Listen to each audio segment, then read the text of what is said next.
Hi everyone, today I'm going to be reviewing Empire Season 2, Episode 14. So we're starting off with Lola. She playing at the playground, minding her own business. And Cersei's old creepy tail gonna walk up to her, talking about something, hey, you look pretty, your mama do your hair? She's like, yes. And then he like pulls a strand of hair out of her head and then just walks off.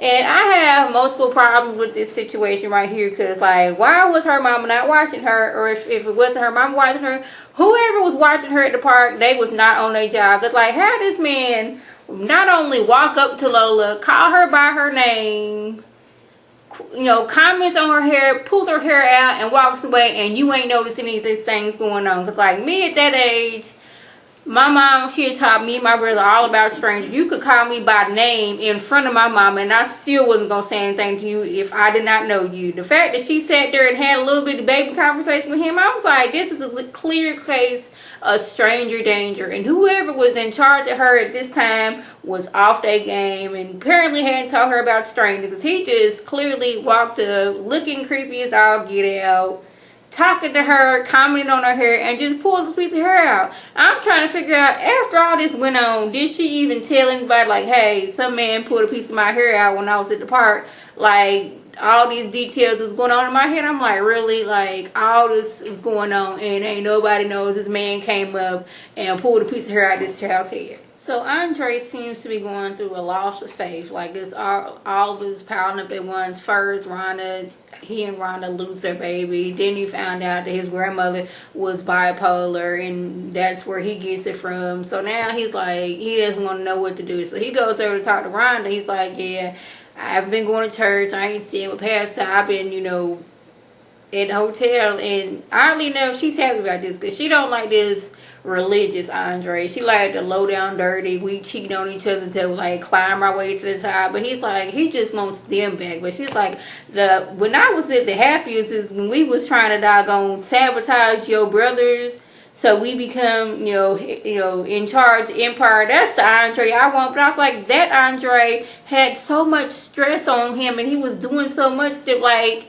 he ended up in the hospital. Do you want this Andre back to where he's like so focused and like all the pressure that he ends up back in the hospital? Is this what you want? So then we got like ANIKA in there throwing up as loud as all get out, trying to make a noise. And they go in there to check on her like, hey, what's wrong with you? She's like, well, I didn't want to say anything because I'm pregnant and it is by HAKEEM. And then like I'm assuming that Ron had been staying over at Nika's house for, I'm going to say, a few days. Since Andre said he's been staying at a hotel. I didn't stay at a hotel last night. So she's been there a while. And you ain't threw up now one time, the whole time she was there. But now that Andre is there, now you throwing up loud enough where they can hear you. So you can like, okay, there is no other way that I can just like, hey, tell everybody I'm pregnant. But like if they hear me throwing up and wondering what's wrong with me, then this is my way to get in. I'm thinking the reason why she did that. I'm like, you've been non-sick this whole time, but Andre comes over and now you throwing up loud enough for people to hear you. Okay. So we got Freda and Jamal. They having them a little jam session at the barbershop she works at, and he's like, not only do I want you to work on this song, I want you to work on another song as well. So she's happy. And I'm assuming that Freda's like, you know what?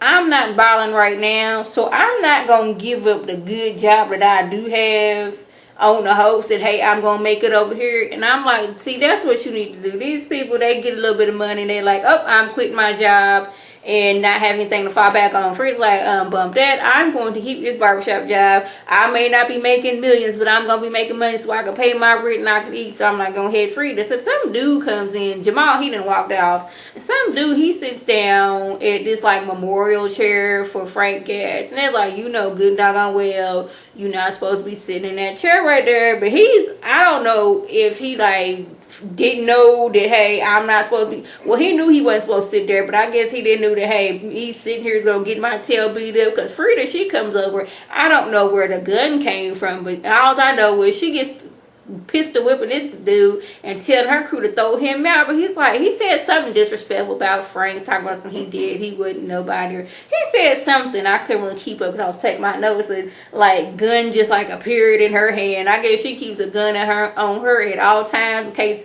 something pop off, or you know, she need to pop somebody with it. Cause she get there working his tail over. Crew came in, they was like synchronized. Like as soon as she walked over there, they was up and ready to tackle this dude. And after she got done pistol whipping his tail, just threw him out like, this is a warning right here.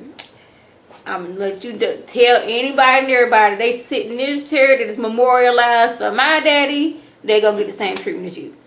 So HAKEEM, he goes to confront Lucious because Lucious and had Thirsty and his goons go steal all of that Anthony and Cleopatra clothes. Because, you know, this is Lucious's mission. I'm going to do anything, any and everything I can do to make you seem like a bad CEO so they can kick you out and I can come back in. And then to add on to that, he get a call from Laura. They don't have any of their equipment. The only thing that showed up on the trucks was they clothes, because Lucious then had somebody, I guess Thirsty and his goons, plant drugs on the truck and then send in some anonymous call like, hey, I'd like to let you know that there is a large quantity of drugs on this truck right here. So now they don't have any, you know, music to play to for their concert. And I'm like, Lucious, in your effort to make HAKEEM seem as a bad CEO, you're hurting the company in the process. And you could lose everything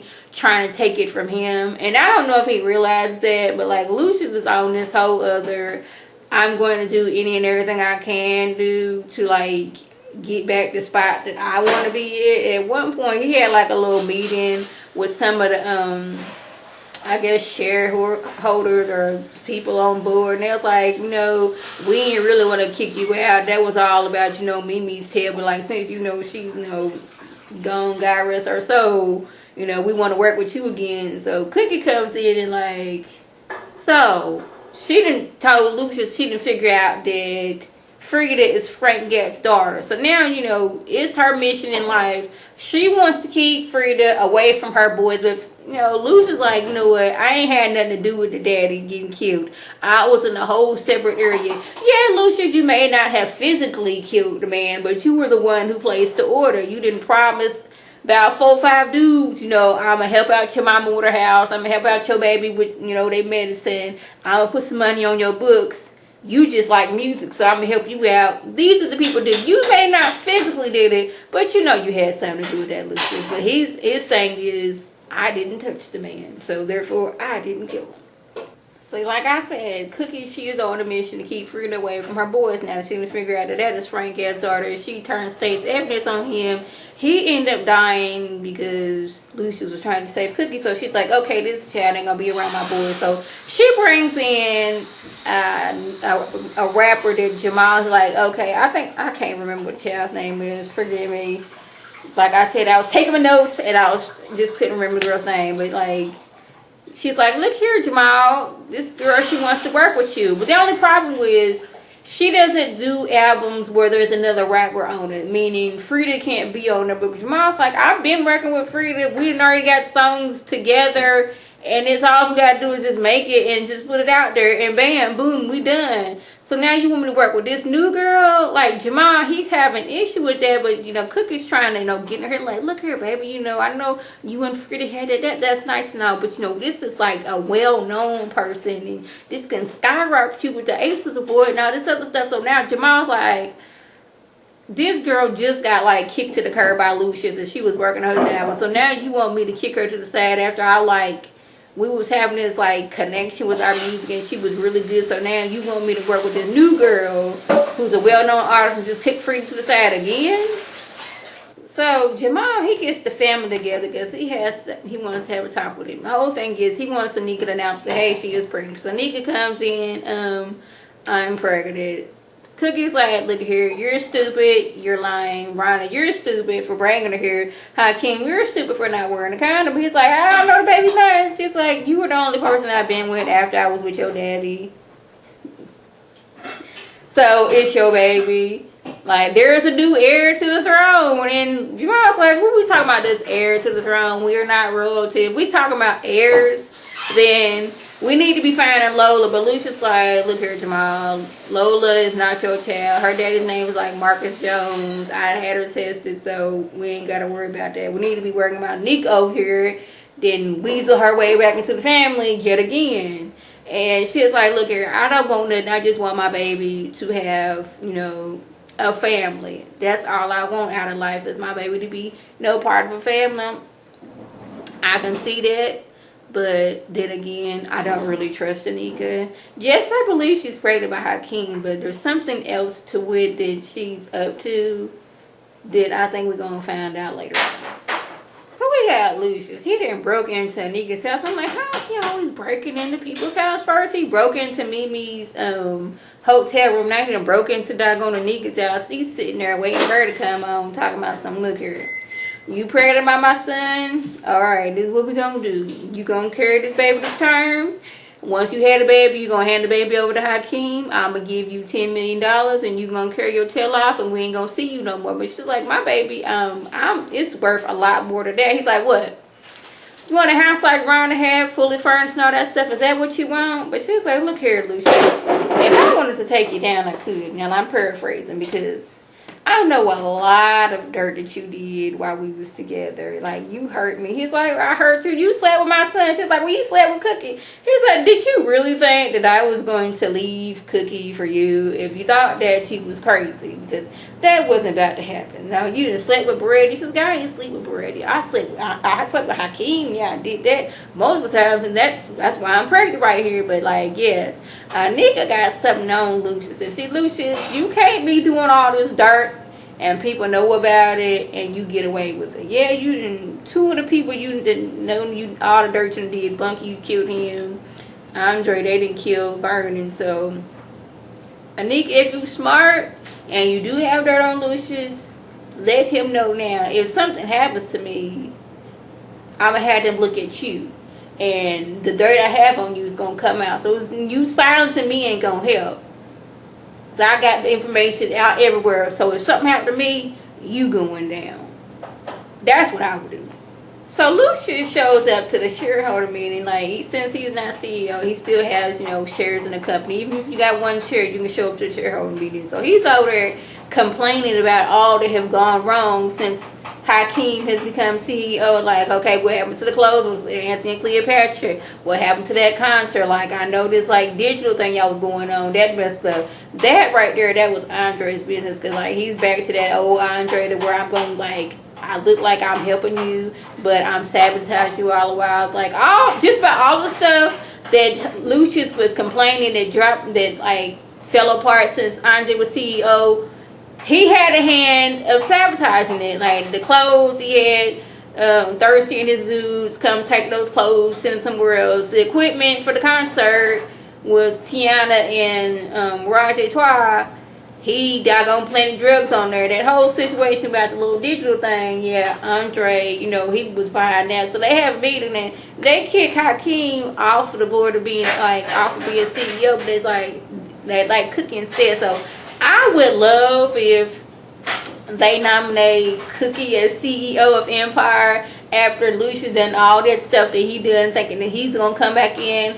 I would love if they made Cookie CEO. I really do, because Cookie, she seems like she's the mastermind behind everything. She's the one that gets everything done, so she might as well be running the company anyway. That seems only fair to me.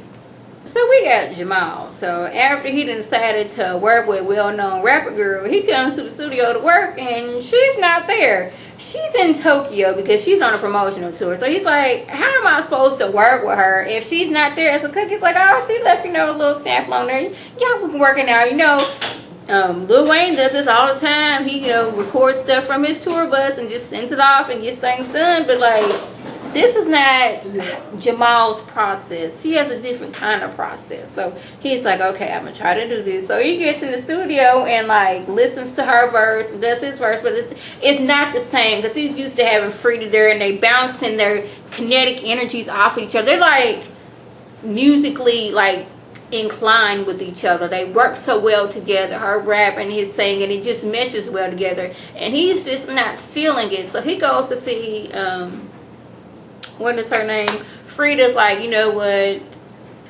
I tried working with rapper girl and it just didn't work. He went to her before like, I'm sorry, there's this well-known rapper girl who wants to work with me, and she understands like, hey, how can I, you know, like sit there but like, no, work with me, an unknown artist, and turn down well-known rapper girl. But he's like, you know, once I get something else together, he would want to work with her. But she's like, you know, you got to do what you got to do. But when he goes back to her later, it's like, no, it just didn't work. Well-known rapper girl me, yeah, she's well-known, but she doesn't have what you have. And he still wants to work with Freda. And I was like, I thought that was a better idea. Yeah, the other girl could rap, but like, something about him and Freda working together seemed to work a whole lot better. So at the end, we see Thirsty going to a nursing home, dropping off a package of money.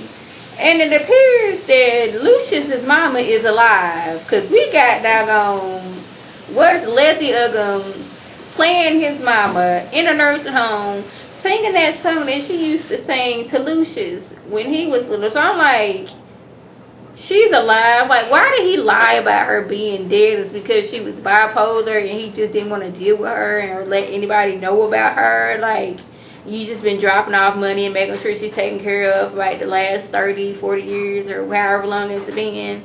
So I think this is going to come out because he actually took Andre to his mom's gravesite earlier in the episode, and like Andre was talking to her, but like did Lucious just like planted like a random tombstone right there in the case anybody asked about his mom? Like there's a tombstone, so people just gonna assume that that's her right there. And another thing, how come when Lucious is rapping he has this sick southern accent? Like he just jumped out of, what's that show, Hustling, that movie Hustle and Flow. It's like he doesn't talk like he has a southern accent, but when he raps he does. And it was kind of confusing me. It's like, am I watching Hustle and Flow? Am I watching Empire? Because I need to know. Because I was like, it was throwing me off on this whole situation. I'm like, then I was like, maybe he just like, he loves his mom and wants to make sure she's taken care of, but he can't deal with her and her mental issues. So I think that's going to come back to light and come back to bite him in the butt. So that was the gist on the video. If I left anything out, by all means leave a comment or video response. And like always, I want to thank my subscribers and the people who watch my videos. I want you to like this video, comment, and subscribe, and share this video with your friends on Facebook, Twitter, Instagram, and here on YouTube. This is Lady T signing off. Have a good one.